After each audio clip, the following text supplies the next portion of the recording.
Salut à tous les amis, j'espère que vous allez bien. On se retrouve ce matin pour parler du match entre le Barça et l'Atlético. Match ce soir, 21h, match capital pour le Barça, comme vous le savez, qui aujourd'hui, à date, a donc 2 matchs de retard sur le Real et 3 points de retard aussi.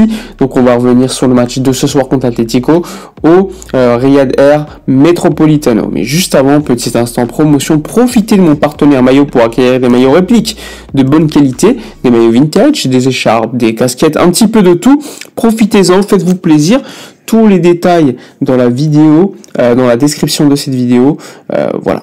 Bon, on va parler de ce match contre l'Atlético de Madrid parce que là, c'est le match capital par excellence. Donc ce soir, Atlético-Barça, match à l'extérieur.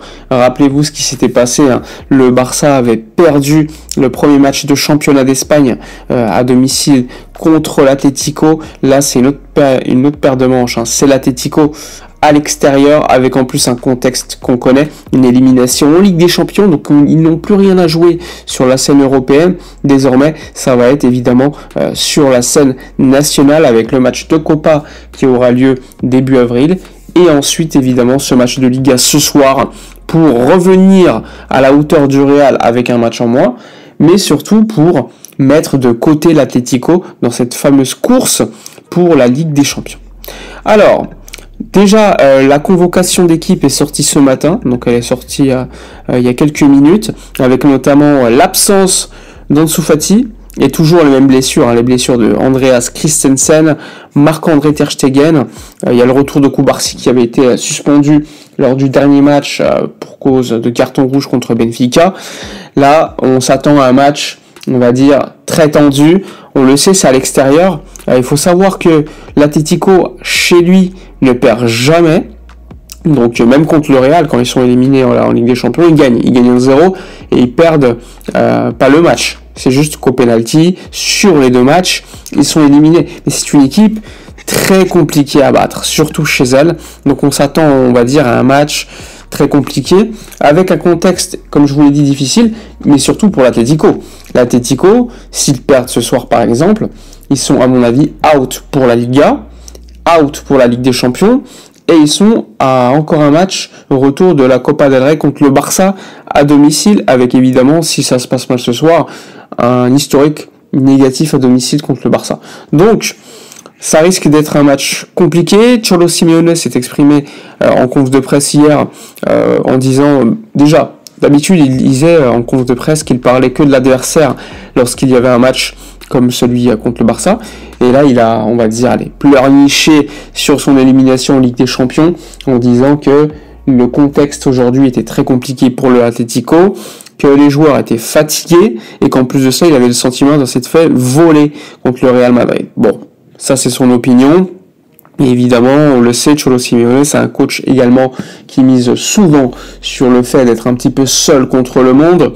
Et on le sait, quand tu es le 3e, comme l'Atlético, dans un championnat où tu as le Real ou le Barça, c'est très compliqué de gagner des titres. Et quand ils le font, c'est extraordinaire. Et là, tu es dans une situation où cette saison, il y avait le sentiment que l'Atlético pouvait gagner, voire l'un des 3 titres possibles sur la scène nationale et internationale, au moins.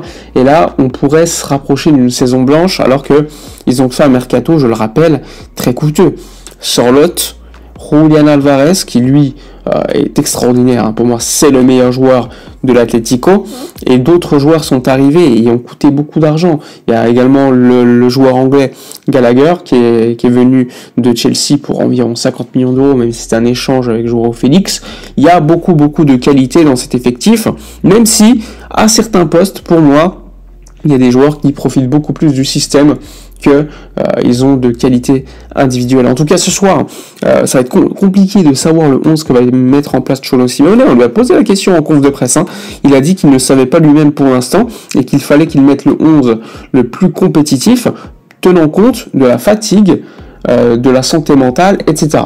Il faut savoir que Koké est absent, encore une fois, qu'il y a Rodrigo De Paul qui était douteux mais qui s'est entraîné hier. Il faut savoir que De Paul était blessé avant le match contre le Real et c'est d'ailleurs pour ça qu'il a forcé pour ce match et qu'il est sorti beaucoup plus tôt. Il était fatigué et surtout il avait une gêne musculaire.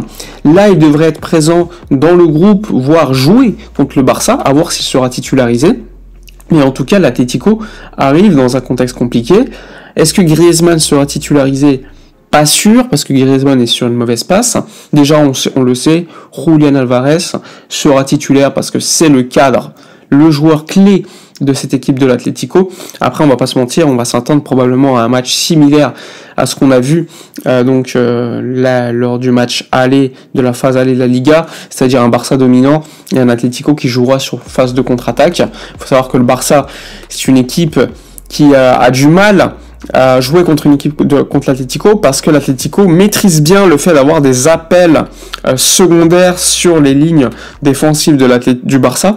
Souvent on le sait, Cubarsí, Inigo Martinez montent très très haut pour créer des hors-jeux et parfois les équipes adverses comprennent qu'il faut faire un premier appel pour faire reculer la ligne défensive du Barça, même si le joueur est hors jeu, et ensuite un second appel d'un joueur qui va couper et venir de derrière, et là, à ce moment-là, la ligne du hors-jeu peut être cassée plus facilement, et l'Atlético sait le faire, avec notamment Rodrigo De Paul ou d'autres joueurs. Donc ça va être le danger côté Atlético pour le Barça. De l'autre côté, le Barça arrive beaucoup mieux, je trouve, à jouer contre l'Atlético à l'extérieur. Pourquoi ? Parce qu'à l'extérieur, l'Atlético a plus tendance à faire le jeu, et donc, enfin, tenter de faire le jeu en tout cas, et à ressortir, qu'à l'extérieur. Et donc ça peut être capital pour le Barça qui, avec des espaces, on le sait, est encore plus dangereux pour l'Atlético, avec un Rafinha, avec un Lamine Yamal, qui peuvent, sur des contre-attaques, créer beaucoup de dangers, même un Alejandro Balde, on l'a vu contre Benfica, etc. En tout cas, ça va être un match excitant, et beaucoup d'intérêt avec la Liga en ligne de mire. S'il y a victoire du Barça ce soir, la Liga n'est pas décidée, mais tu écarterais l'Atlético selon moi de cette course et tu serais encore dans un duel fratricide entre le Barça et le Real Madrid, avec, je le rappelle, un Barça qui a un match en retard contre Osasuna à jouer plus tard. Pour l'instant, la date n'a pas été confirmée. Normalement, ça devrait se jouer au mois de mai, donc dans très longtemps, quasiment à la fin de la saison. Ça permettrait de permettre à Barcelone d'avoir un match à domicile en plus lors de ce mois de mai, qui est un mois très compliqué, charnière pour gagner des titres, et surtout éviter le plus de blessures possible, avoir du repos, faire tourner. Ça va être capital, la gestion des prochaines semaines par Hansi Flick. Ce soir, le 11 attendu, c'est le 11 de gala, avec ce qu'on avait vu contre Benfica, avec notamment le retour cette fois-ci d'Inigo Martinez, associé à Cubarsí, Koundé, Balde, milieu de terrain normalement De Jong, avec à côté de lui Dani Olmo et Pedri. Est-ce que De Jong sera accompagné de Olmo ? Là, c'est on va dire, l'un des sujets, parce que Olmo pourrait être mis sur le banc pour commencer et mettre un autre joueur comme Gavi, qui est un joueur qui arrive beaucoup plus à être intéressant contre l'Atlético, il avait marqué, etc. notamment. C'est un vrai sujet, mais en tout cas, devant, il n'y a pas de débat. Lewandowski, Lamine Yamal et Rafinha. Voilà pour le match de ce soir. Dites-moi dans les commentaires ce que vous attendez, le 11 que vous mettriez en place pour ce match, et évidemment, votre pronostic, évidemment. Donc, je vous dis à la prochaine, et d'ici là, comme d'habitude, portez-vous bien.